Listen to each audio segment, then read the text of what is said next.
Hello everyone and welcome back to Two Crazy Media, where we talk about the craziest news in both media and games. And today we have our weekly roundup video where we're gonna go over the biggest news of the week. Before we get into the news, which includes Starfield having a release date and Suicide Squad Killer Justice League being delayed. But first, let's get into what have we been playing this week. Let's start with you. I have been playing the new season of Fortnite. It's actually pretty fun. It's definitely not the best season they've come out with, but it's pretty enjoyable. I think it's fun so far, and I'm probably going to be playing it for a little while until I get bored of the game again. Yeah, I haven't played the new season yet. I haven't played Fortnite in a long time, but I have seen especially screenshots of some of the game looking right now, and like the neon looking cities, and it's very impressive. I have to say, does it look impressive in game? Yeah, I think it definitely looks better in some screenshots. Yeah, but especially when it's nighttime in game, it looks a lot better. Yeah, I think that's great. What I've been playing two games this week. First, let's start with the Resident Evil 4 remake, the demo for it that just came out, the Chainsaw demo. I've been playing that. We reported last week on the show that there was going to be a possible demo coming this week, and it was true. There was.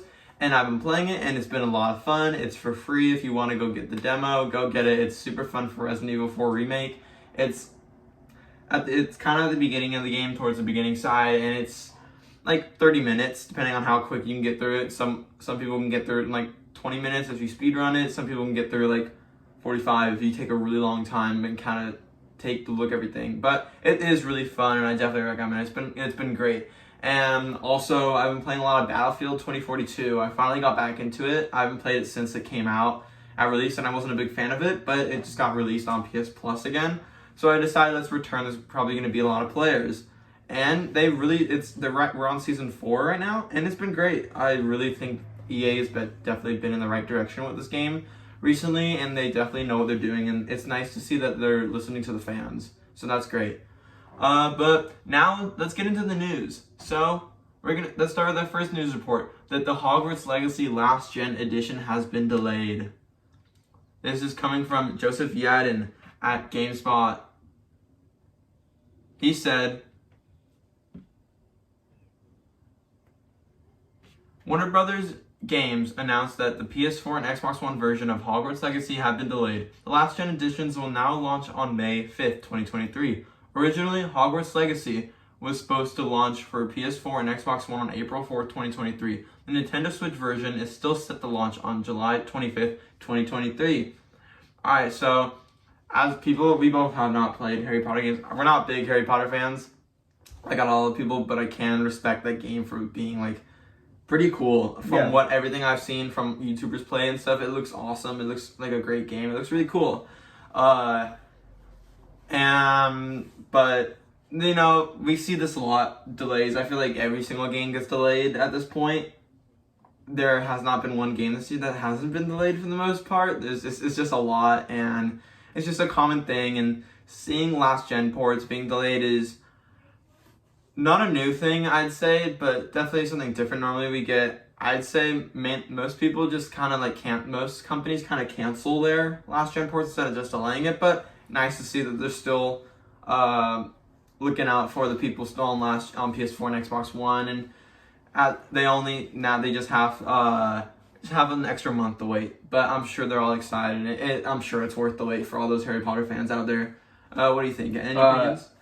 I think that it being delayed, it sucks for last gen, but I think it's worth it because the game just looks really cool. Yeah. But I gotta say, hope it performs well I didn't even know that it was gonna be on Switch. Yeah. That's something I knew for a while. They announced it, the first ever trailer for the game. They announced it was coming to Switch. I never knew. And that was a surprise to everyone. I don't know how this game's gonna run on Switch from seeing it on consoles and stuff, and seeing just how like crazy it looks and stuff. I have my worries for the Nintendo Switch.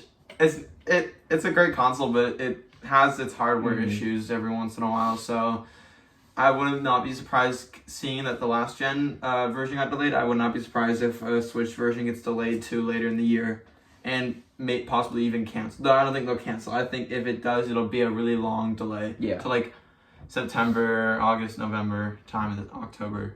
But yeah, alright.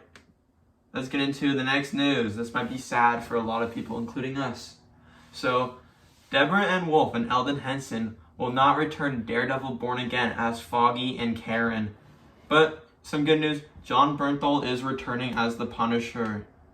So this is coming from Lee Freitag at CBR.com.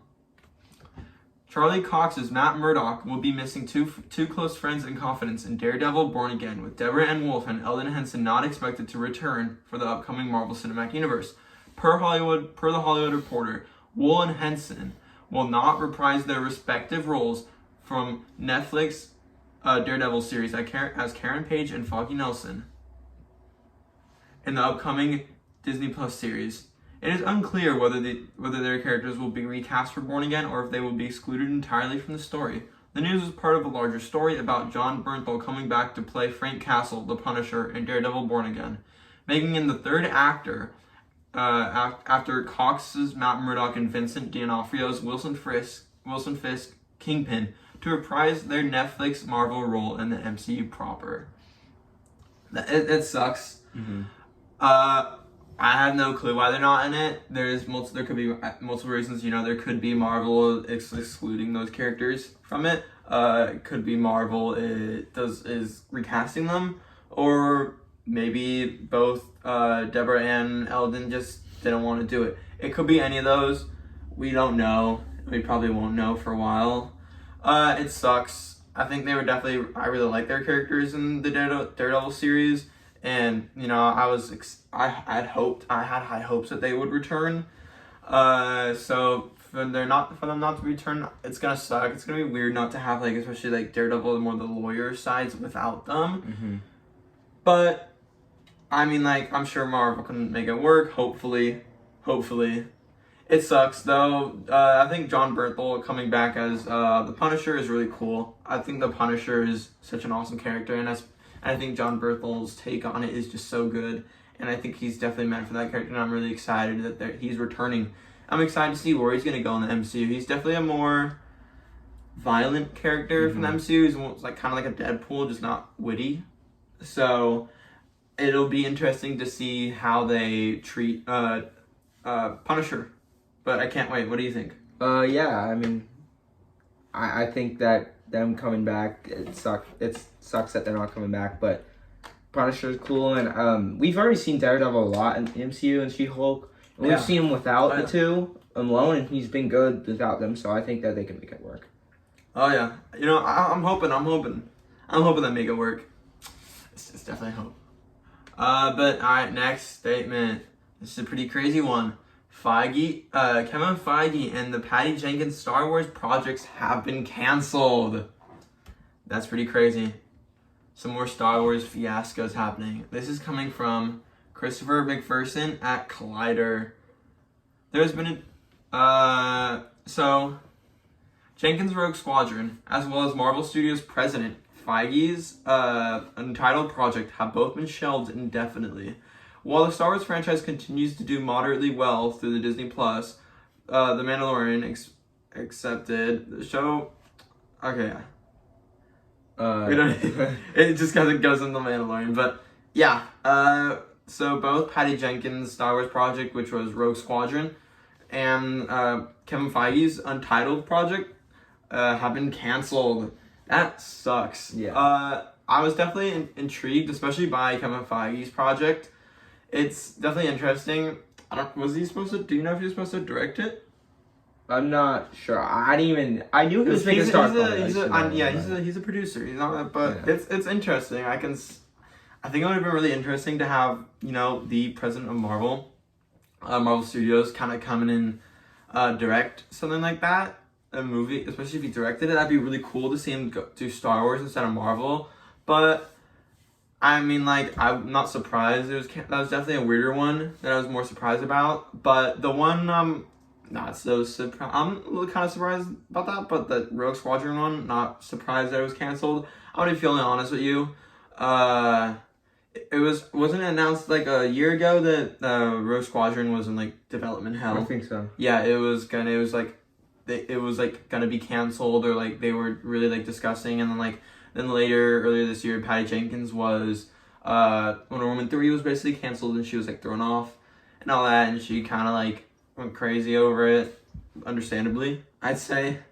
But still, though, I mean, like, though she was gonna make that Road Squadrons, which was announced a while ago, but now it's not happening anymore, which, as bad as it to say, I'm not that sad that it is. I'm sad about the Kevin Feige one being canceled, but that one I'm not very sad to say, because Wonder Woman 1 was a very good movie, but Wonder Woman 1984 was not the greatest.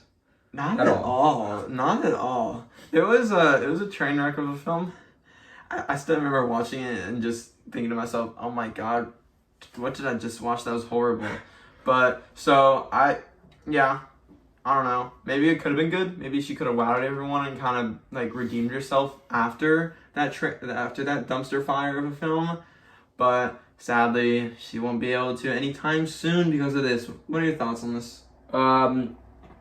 It sucks that Kevin Feige's thing was delayed. I really like Kevin Feige, and Yeah. I think that his if he had the chance to release it, I thought that it could be really good. You know, he's really good at what he does. But Patty Jenkins' movie, I don't know. It just seemed really rocky, you know, from the start of production, that it just wasn't going to come out. Yeah, no. That's definitely that's a no. But the one thing that has been is Taika Waititi's Star Wars project is still happening, and he's set to star in it. And it's happening. Yeah. That's one that hasn't been canceled. I have my opinions on that. Before you make your controversial opinions on it, I'm gonna say I still like Taika. Yeah, Thor was not very good. Love and Thunder wasn't very good, but Ragnarok was awesome. And I think Taika Waititi's other movies, like Jojo Rabbit, are also really good. So I hope Love and Thunder was just a little bump in the road for him, and hopefully this next Star Wars film could be good, because I think he's cool. I like him a lot as a director. I think he's great, and plus he's a fun actor as well. He's very funny. He's got a lot of humor, and I think he'd do pretty well with Star Wars. What do you think? So, I think that ever since Thor: Love and Thunder, I've kind of been like scared of what Taika Waititi's gonna do, because I think he's a good director. He's smart. I think he's really funny. He's a good actor. Yeah. But he made that movie such a joke that nothing was taken seriously, and just kind of took me out of the movie. So I'm worried that when he makes a Star Wars movie, Star Wars it has jokes, but it's a pretty serious franchise. It's got jokes. It's got jokes, but it's a pretty serious franchise. Imagine having Star Wars, and imagine having like a stormtrooper come up and be like, all of a sudden, like, there's like a person with like a lightsaber behind them, and like they're behind. Yeah, that's what I'm worried about. I feel like that's what like rebel soldiers, and all of a sudden Darth Vader comes up behind them, and instead of like being like force choked, it was like, he's behind me, isn't he? Yeah, that's what I'm most scared for. Yeah, he's gonna do that. I can see it being a little weird, but I think after all the hate on Love and Thunder, I think I don't know. I don't know. I don't know about that. I'm really worried for that. But yeah. All right, on to the next report, and this is pretty big. Starfield has a release date for this September. Awesome. So this is coming from Tom Warren at The Verge. Starfield, a big upcoming title from Microsoft-owned Bethesda, is getting a new release date today. Starfield has been delayed to the first half of 2023, and it will now arrive even later on September 6th. In a new video, game director Todd Howard says Bethesda and Microsoft will now hold a Starfield Direct event on June 11th to detail the game. This June, we're going to bring you into the studio and give you a deep dive into our game at Starfield Direct, says Howard. There's so much that we still have to show you. The dedicated Starfield Showcase will follow Microsoft's annual Xbox Showcase on Sunday, June 11th. All right. Hell yeah. I'll start on this one. All right. I'm really excited for Starfield. I think Starfield might be one of my most hype games of the year. I cannot wait. Every single trailer that we've gotten for this game has been really intriguing. I think I definitely like a little more like detail on it. I think that a lot of trailers we have gotten me really excited, but not like super like hyped for it. but like everything we've seen from it still looks really cool. I love all the faction. It seems like a Bethesda game, and it's just awesome to see that. You know, after the Fallout 76 disappointment that they had, it's nice to see that they're coming back with a huge game like this, and it looks great. They've been working on this for a while now, and yeah, the delay. It was supposed to come out anytime like until like June, because at the last E3 Xbox event, they were like, every single game that's being revealed is 12 months is gonna come out. It's gonna come out in the next 12 months, and it didn't. Sadly, it's coming out a little later than that, but that's fine. Honestly, to Bethesda, take them like as much time as you need to perfect this game. They really need this game to be big, and so does Xbox. Xbox needs this game to be big.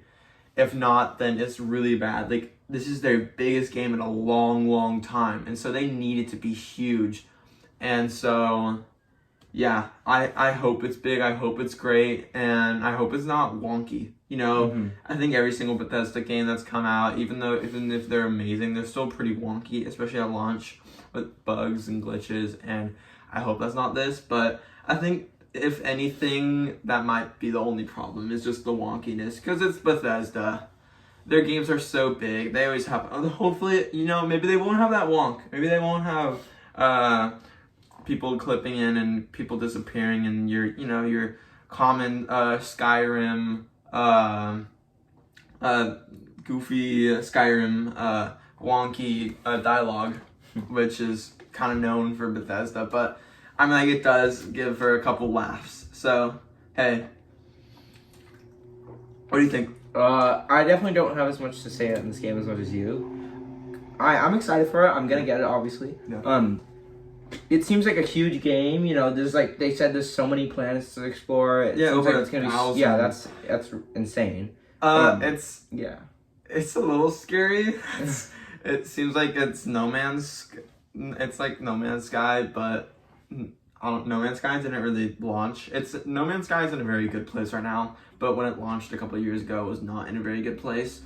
So, and this game kind of seems like a lot of takes a lot from No Man's Sky. So, it'll be interesting to see how those 1,000 planets go. I don't know if I'm the biggest fan of that. I think most planets are going to be procedurally generated, though they did say that there will be like actual planets that they created themselves, not procedurally generated, that's have their own towns that they created themselves, and 4 story missions, like where characters are, and those are gonna be like the main planets you spend like the main story on. But if you kind of like want to go explore and stuff and kind of go off the beaten path, then you can go explore those other like 1,000 planets. But I don't know how many, but they're known as unicorn planets, like planets with actual like life, like humans on it. Though, so I think unicorn planet. I think, yeah. Unicorn. I'm not sure. Unicorn planets. If you're wrong, if we're wrong, let us know in the comments down below. But yeah, unicorn planets, I think, is the term for like a planet with like humans on it. But yeah, I think that's what they called it as well. But yeah, hopefully, I think that's a little worry to me, but I don't have too big of a worry. I think Bethesda and Xbox knows this game has to be good, which is why it's been delayed so much. You know, this game was supposed to come out, I believe, last year on November 11th. You know, we were supposed to get the 11/11/22 release date, which that would have been really cool. But oh well. Maybe it'll be delayed again. I don't want to jinx it. You know, knock on wood. But I wish there was wood around us. But knock on wood, because I don't want to jinx it. But you know, it could be delayed again. It'd be cool to see it at least on 11/11/23. But let's hope not. But it'd still be cool. The other thing we got for this one was that the direct on June 11th, which is going to be like if you remember, we got the developer direct like a month ago for Xbox, where we got news on Redfall, Forza Motorsport, and Minecraft Legends, and also that's where we got our reveal of Hi-Fi Rush, a game you have finished, a game I am close to finishing, but it's just like I don't want to finish it because I'm really sad. I'd be really sad to finish it. It's just Hi-Fi Rush is an amazing game, and I could talk so much about it, but let's not get into it right now. We're talking about Starfield. But no, I think that's cool that we're gonna get it. I hope it's like, I'm expecting it to be like 45 to an hour for just straight up just 45 minutes of just Starfield news. I think we need that. I think it'd be awesome, and I think getting that much news for Starfield could be great. We've got gameplay. We'll get the developers like the amazing Todd Howard, the beautiful Todd Howard, talking about the game, and more people that worked on the game. I think it's awesome. I can't wait.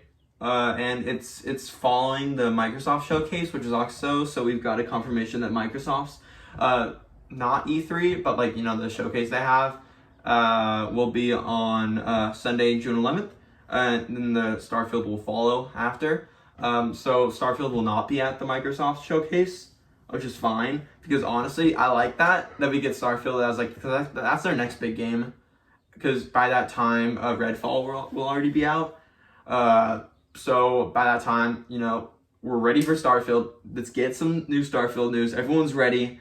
Let's get it. Let's get 45 minutes. Let's not get it, because at the E3 event, it's not E3, but E3, it's summer. I think they're doing a Summer Games Fest. Mm-hmm. So this year, hopefully they get into, let's get some other games, some other Xbox games after, because we're not having Starfield. That can give room for so many other Xbox games, Forza Motorsport, maybe some more Forza Horizon 5, one of my favorite all-time games. Let's get some more Horizon news. Maybe even Forza, no, I'm just kidding, not Forza Horizon 6, I'm just kidding. But no, maybe we'll get, some new news on Contraband, the game they're working on with Avalanche Studios, the people who do Just Cause.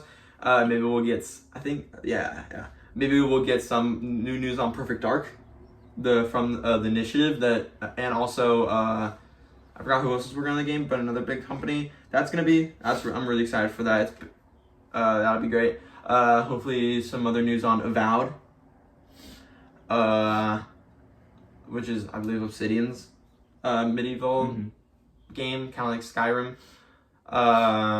It's Outer Worlds 2. That was revealed last year. Maybe we can get some more on that. And just a lot of other stuff, Maybe we'll even get some third-party games, I would love to see the whatever IOI is working on at that event, including, maybe Call of Duty, considering now they have a close relationship with Activision. I'm sure we'll see some Activision stuff at that show.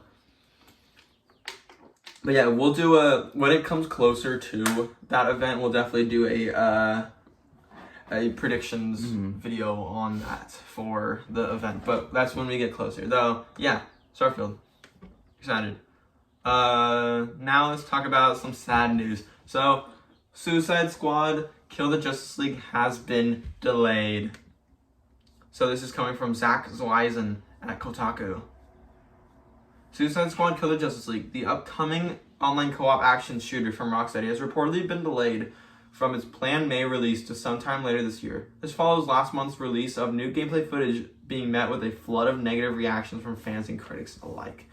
So, depending on how you think of this, this either sucks or this is good news. I think, in my opinion, it's sad, but I think it does need work, and I think it's good that they are delaying it even more, though it's been delayed so much now that if it's only being delayed, I'd say, till a couple months, September, November, October, then just release it. They can't fix that much in that amount of time. It's just going to be, a couple bug fixes and stuff, but if, there was rumors from the good old Jeff Grubb that that it's being delayed all the way till next year, 2024. If it is pushed, then I could definitely see, if it is pushed that late, I can definitely see them just overhauling a lot of systems, maybe making it maybe taking out some of the aspects the people don't like live service, though I don't think it'll be a complete just get rid of live service. I think it'll maybe change up a lot of stuff, a lot of mechanics and stuff like that to make it better. I hope so.